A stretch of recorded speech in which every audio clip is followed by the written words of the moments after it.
Hello, and welcome to Pushing 40 on Blitz. This is the Desert Facts, because I am just a poor copy at best. And today we're going to go ahead and talk about the Cyborg.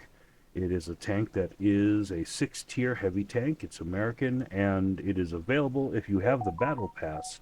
You can also acquire, for an additional charge, the Cyborg. Now, I have faced these before, and they seemed really deadly, but I really didn't know too much about them, obviously based off the M6 American hull. And when you actually look at the stats on Tank Compare, you will notice that it is very similar, has a little bit better frontal armor. The main difference, in my opinion, is that it sacrifices some alpha damage and some 5 points of penetration for more DPM. So it shoots faster, a lot more DPM. Its DPM is actually 450 better when you actually look at this compared to the M6. 1742 DPM, and then going up to 2192. That's 450 damage per minute more, which is why these tanks are actually so deadly. So if that's something you're interested in, you might want to consider it. We're going to go ahead and watch a couple replays. I will give my opinions of it and talk through the replays. Let's see, we've got Cyborgs. I've only played 3 games in this, and I'm actually rather impressed. So let's go ahead and start with Middleburg. I always take a quick look at the roster normally. I'm not too intimidated by anything on the enemy's team. I'm not surprised to see the Stritzvon 74A2 on both teams. It is a free tank right now. You just have to log in and collect every day.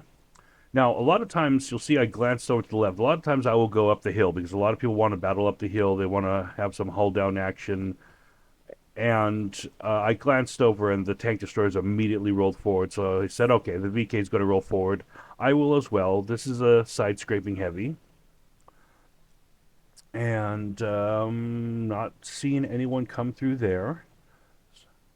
So this is the only point I really side scrape in this. In the next video, we'll actually go ahead and talk about side scraping a little.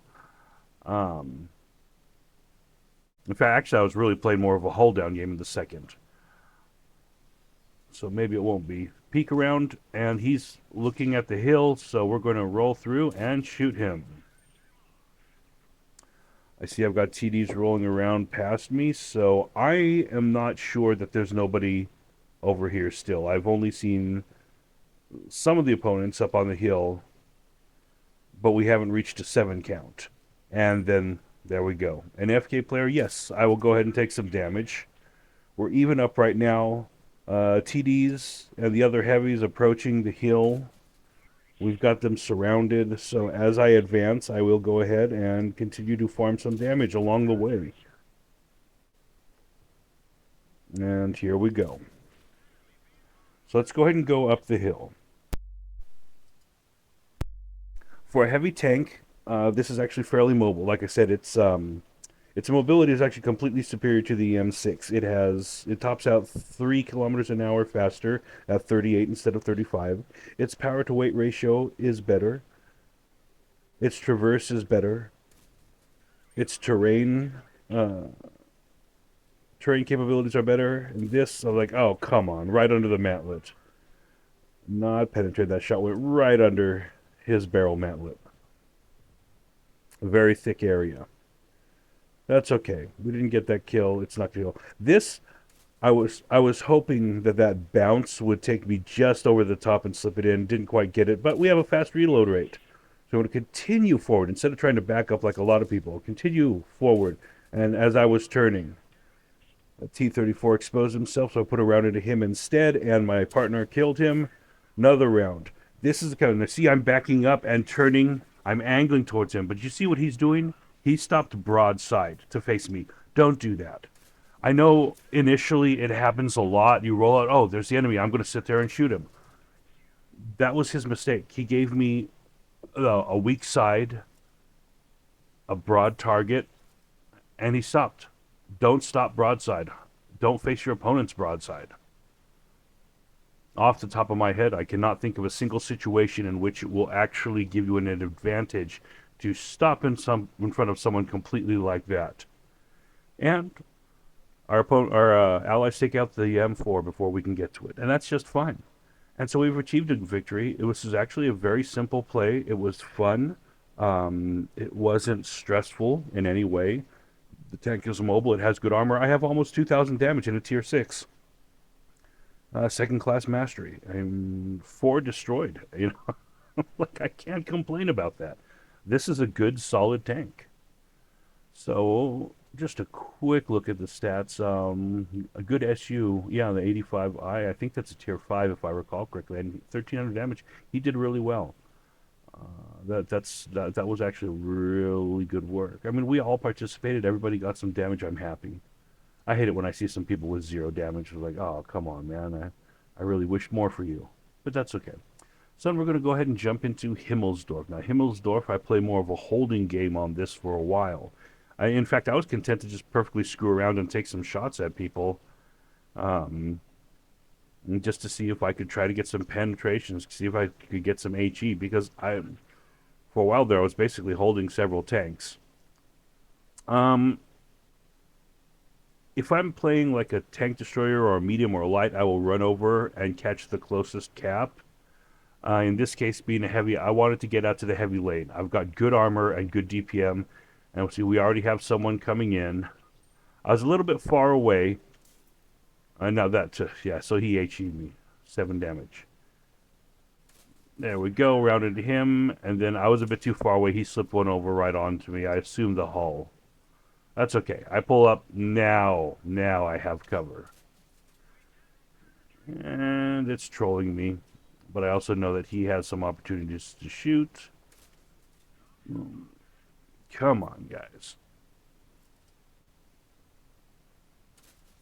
He wants to move? Sure. Take a shell. Okay. Even though it appears like it, we can't penetrate his matlet. It's not uncommon for it to troll you, but I've dealt with some where you can just punch straight through. So, oh, leopard wants some. You take a shell. Yeah. What are you gonna do? Take that machine gun somewhere else. The gun's trolling me, not getting me quite where I want that round. I'm just seeing if I can pin him. I'm like, you know, I've already been holding them. I'm holding someone else now, and now I've got some backup. Let's switch to HE. It's showing me yellow. I'm going to try to get this right on the top of his turret. See, it's just trolling me a little bit. The gun's not bad. It's just not a laser. I'm like, oh, okay, all right, yeah. Let's go ahead and throw this right there into your front. And let's see what else. Slightly slow. The velocity, the shell velocity is a little bit low. These guys are kind of both in my way. That's okay. They wanted to get into the mix. If I were one of them, I would have definitely gone around the side. There's a good example of pulling out sideways. He didn't pull out completely, but side poking, I mean, it definitely has its time and place. We all do it, but really good. Some of the highest players rarely do it. You know, I mean, they're aware of when they can get away with it and when they can't. And there we go. Yeah. This is actually a really good hull down game without even needing depression because we have these little berms. The Mitsu goes down. I dislike that tank greatly. It's not quite paying attention. Well, there we go. That was number 6. Last tank there. Maybe we can get to him, get a little bit more damage in. But the Cyborg, very solid tank. I'm actually very happy to have gotten it. It's fun. There we go. There we are. Allies are here. I mean, 7-1. It was a steamroll. But that holding game, I was holding off 3 tanks there for a while. Good holding with heavy tanks is really important. It allows your teammates to get the job done. If you can hold more than 1 tank, you're doing your job and beyond. Another second-class mastery. So that's something that's really key, and you need to listen to Bushka. He has some videos on like 60% win rates and how to increase your win rate and different skills you need to do, and he talks about holding. And that's the thing is that if you're tying up 2 or 3 tanks, you are doing more than your job. Doesn't even matter if you're getting little to no damage out. If you're able to hold there, then you've tied up multiple people, and it allows the rest of your allies to outnumber the rest and have an advantage on them. So holding is very valid. It's another reason why I don't give people thumbs down, is that I don't always know what they're doing. I'm assuming that they're trying and doing their best. And I've had actually excellent games where I held down a flank with multiple people and I only get out like 800, 900 damage. And I ended up getting a thumbs down. And yet, wait a second, I tied these guys up for almost 2 minutes while you guys did the work on the flanks. I mean, I was doing my job. So just keep that in mind. I'd like everybody to have great games, practice good sportsmanship, and have a wonderful time. Oh, and if you haven't yet, like the video, subscribe. It helps out my channel. I appreciate it if you like content like this, and go ahead and support me. That way I can keep producing more. Thank you very much, Commanders. Have a wonderful day.